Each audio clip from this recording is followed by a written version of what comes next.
Welcome to Wild Lore Bedtime Stories. Tonight you'll hear what she saved for herself. This is the story of the Memoir, a voice that transforms experience into resonance, a truth that builds bridges. If this is your archetype, this is the vulnerability you carry as strength. The journal lay open on the table, spine loosened by years of use. Ink spread in small constellations where tears once paused. Between lines, laughter pressed itself flat like petals kept for safekeeping. She wrote for herself, proof on paper that a life took shape, that each minute held a pulse, that meaning lived in ordinary rooms. She traced the margin with her fingertip. The paper felt warm from the lamp. Somewhere in the house, a floorboard settled. The radiator ticked its slow rhythm. Outside, the last light had faded an hour ago, leaving the window a dark mirror. Faint smudges marked the corners where her hands had turned these pages 100 times. Some entries ran fast, sentences tumbling as if the memory needed air. Others arrived with care, each word placed like a stone on a path she could walk again whenever she needed direction. Tonight, she returned to the beginning. A small square of childhood handwriting waited near the front. The letters leapt and dipped, eager and unsure. She could hear that younger voice, the one that believed a secret could survive inside a notebook tucked beneath a bed. A song lyric, a crush, a fear that felt enormous because it belonged to the first time. She smiled. The old nerves felt gentle now. The page had carried them for her until she felt strong enough to carry them herself. Further in, the script matured. Lines settled. The voice slowed. Her older sister's sentence appeared again and again, sometimes in the corner, sometimes centered like a headline. Write it down. The page will hold it for you. She read those words aloud. The room felt closer around her, as if the lamp's circle of light drew the past and present toward each other. A few entries shimmered with joy, the kind that refuses to sit still. The night she moved into her first apartment, the morning she learned a friend would heal, the afternoon the city felt brand new after rain. Bright verbs, soft detail. The smile grew. Other pages carried heaviness, a goodbye, a promise that slipped. Grief recorded in small, steady lines. She rested her palm over those paragraphs and breathed. The paper felt cool again. The quiet helped. She turned to a page with a pressed flower sealed beneath tape. The stem had thinned to a thread. The color softened to smoke and rose. She remembered the walk that day. A field just outside town. The light low and kind. She kept the flower because the moment felt fragile and perfect, and because she wanted a way back. The journal offered that way every time. A door into rooms she once lived in, a mirror that welcomed every version of her. She did not chase performance here. She chose presence.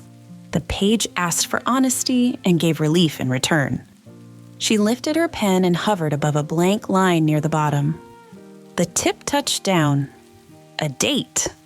A small title. She began again, the voice of this night folding into all the others. The lamp hummed. The breath steadied. The page received her. Act 1. The Call to Remember. Her first journal was a hand-me-down. Her older sister's, half filled with entries that stopped abruptly the year she left for college. The remaining pages were blank, waiting, and her sister had pressed it into her hands with a seriousness that felt like ceremony. "This is yours now," her sister had said. She was 18, already half out the door, already becoming someone their small town couldn't hold. Write everything, the stuff you can't say out loud. The page will hold it for you. She was 9. She didn't fully understand, but she understood enough to feel the weight of the gift. Her sister had been keeping journals for years, stacks of them, hidden in her closet, filled with handwriting that slanted like it was running somewhere. She never let anyone read them. They were hers alone. And now, this one was hers. At night, she would wait for the house to soften. Doors shut, voices dimmed. Then she would slide the notebook into her lap and write. Her handwriting leaned wide and awkward, full of erasures, but her words tumbled with urgency. A song lyric copied from the radio, a crush confessed in looping hearts, a fear about tomorrow's test. She wrote as if the act alone could keep the world steady. The entries were simple, but they pulsed with something larger, the sense that what she carried inside deserved a place to live outside her skin. She wasn't writing for anyone else. She was writing to prove to herself that her feelings were real, that they had shape, that they could be returned to when the moment passed. Her sister called less often as the years went on. College, then graduate school, then a job across the country, then a life that didn't orbit home anymore. But every birthday, a card would arrive with the same message scrawled at the bottom. Still writing? Keep going. The page will hold it for you. She carried those words like a lamp. Each time she opened her journal, she felt the quiet glow of permission. She didn't need to shout. She didn't need to perform. The page was enough. As she grew, her notebooks changed shape. Wide-ruled spirals, leather-bound gifts, folders with loose sheets that spilled into drawers. Each one carried fragments of a life in motion. The first heartbreak, the victory she thought would last forever, the grief that came too soon. She wrote not to record, but to survive, to make sense of what had already happened and to remind herself that she had lived through it. Looking back, she realized the call had always been there. The act of remembering wasn't optional. It was inevitable. Each page was a mirror. Each line was a hand reaching from her past to steady her in the present. The journal never shouted. It whispered. And in the whisper, she heard her truest voice begin to take shape. Act 2. The Ascent Through Memory. With every year, her pages grew heavier. What began as fragments of crushes and songs shifted into fuller stories. She wrote the moments that knotted her stomach, the arguments that left her shaking, the dreams that woke her in the night. The journal became less a hiding place and more a witness. But a witness asks for honesty, and honesty is rarely easy. Some nights she hovered above the page, pen poised, her chest tight. She knew the truth of what she wanted to write, but she feared seeing it in ink. Writing made it real, and real meant permanent. There were entries she wrote with a shaking hand, admitting mistakes, confessing jealousy, naming grief. The sentences cut sharp, but when she closed the book, she felt lighter. The truth no longer lived unspoken inside her. The page carried part of it for her. Still, the temptation lingered, to soften edges, to tidy what had been messy, to write what she wished had happened, not what had. Some pages still carried those disguises, but she always knew, and so did the page. As she grew older, another voice slipped in. Not her sister's voice, not her own, but an imagined audience. What if someone read these pages? What would they think? Her handwriting shifted when that thought crept in. The tone grew polished, as if she were speaking to a room rather than to herself. The rawness blurred, the truth thinned. Those entries felt hollow when she returned to them later. Beautiful sentences, empty of pulse. She realized the journal's power came only when she resisted performance. When she wrote for no one but herself, the words rang truer than anything else she had ever said. She called her sister that week, something she rarely did anymore. They talked about nothing important, weather, work, a show they'd both been watching. But before they hung up, her sister said, almost offhand, "You know the best entries I ever wrote? The ones I was sure no one would ever see. The page doesn't need your best face. It needs your real one." She exhaled, set down the polished pen, and picked up a pencil instead. The lines that followed were rougher. They were also true. One evening, she broke her own rule. A friend sat across from her, shoulders heavy with unspoken weight. She hesitated, then slid the journal across the table, open to a page. The friend read in silence. Then tears rose, unexpected. "You put into words what I never could," they said softly. In that moment, she understood. The private words she saved for herself could sometimes hold power for others, too. Vulnerability wasn't weakness, it was a bridge. The climb through memory was not easy. Every truth asked for courage. Every page tested her balance between secrecy and connection. But with each entry, she learned that story could transform pain into clarity. That even the smallest detail, the way the light fell, the sound of a door closing, the tear in her voice, could become a thread that tied her to someone else. Her journal no longer felt like hiding. It felt like becoming.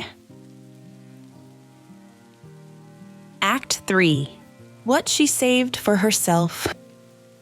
The journal grew thick with years, its spine bent outward, its pages swollen with ink and press fragments of her life. Each entry told a story, but when she read them together, she noticed a pattern. The most important pages were not the ones she had shown anyone. They were the ones she had kept. She traced them slowly, pausing over words she had written in moments of rawness. They had never left the paper. They had never been posted, spoken aloud, or turned into speeches. They belonged to her alone, and in that privacy, they carried a different kind of power. She remembered the night clearly. It had been late, the kind of late where exhaustion feels like honesty. She had written something raw about her father, about the years of silence between them, and before she could stop herself, she posted it. The words that had lived safely in her journal were suddenly everywhere, glowing on strangers' screens. At first, the responses felt like relief. People understood. They praised her bravery, but by morning the feeling had shifted. Her truth no longer belonged to her. It had been consumed, commented on, reshared until the original meaning blurred. She felt hollow, as if someone had reached into her chest and pulled out something still forming. She returned to her journal that night and wrote a single line. Not every story needs an audience. Some words exist to hold you, not to be held up by others. The page received it without judgment. And slowly, the hollowness filled again. There was a winter when every entry began with I felt, I wanted, I couldn't. The pages spiraled inward, looping through the same hurts, the same grievances, the same small injustices. She wrote as if she were the only person who had ever felt this particular shade of pain. Months later, she found those entries again. Reading them felt like being trapped in a hall of mirrors, her own face repeated endlessly, growing smaller each time. She had been so focused on her own reflection that she had forgotten to look through the window. She closed the journal that night and called a friend she hadn't spoken to in weeks. "Tell me about your life," she said. And as she listened, the mirrors dissolved. The page had shown her the trap. Connection had offered the way out. One autumn, she found herself returning to the same entry night after night. It was 3 years old.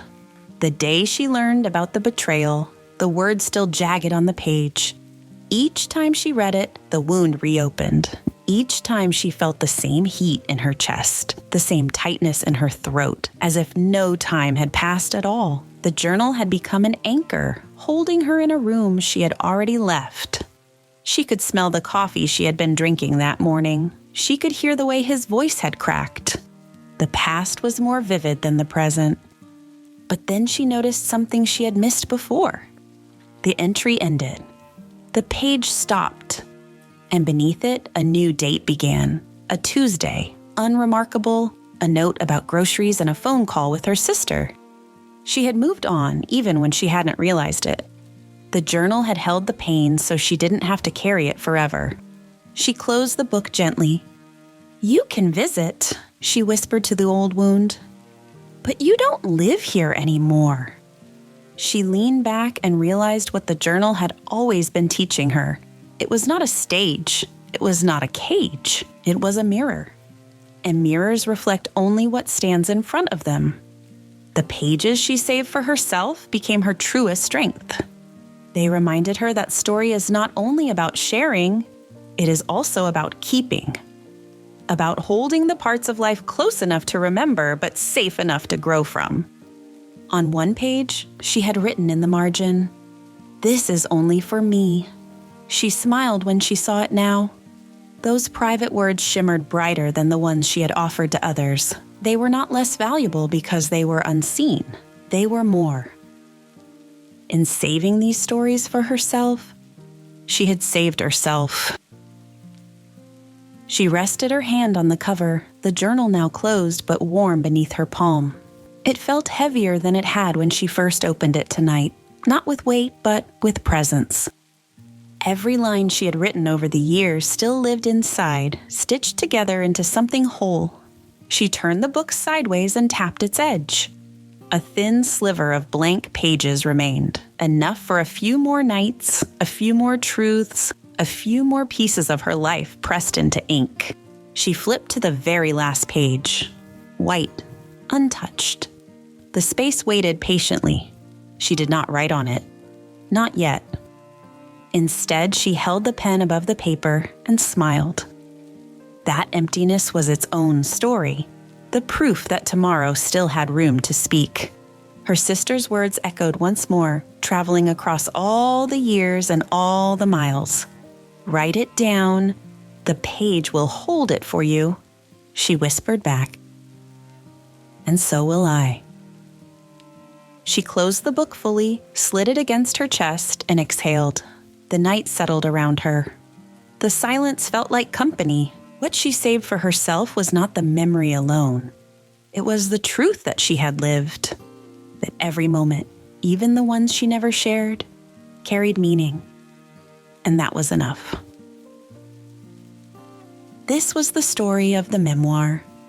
If you are the memoir, your voice builds trust through honesty. You remind others they are not alone because you share what is real. Your power lives in reflection, connection, and the courage to put truth into words. Your pages carry you, and your story carries us all. You've just heard the Memoir Bedtime Story, one of the 8 archetypes in the Wild Lore framework. To discover your own archetype and receive tools to deepen your voice and share your truth, take the Wild Lore quiz at wildlore.co. Your story matters.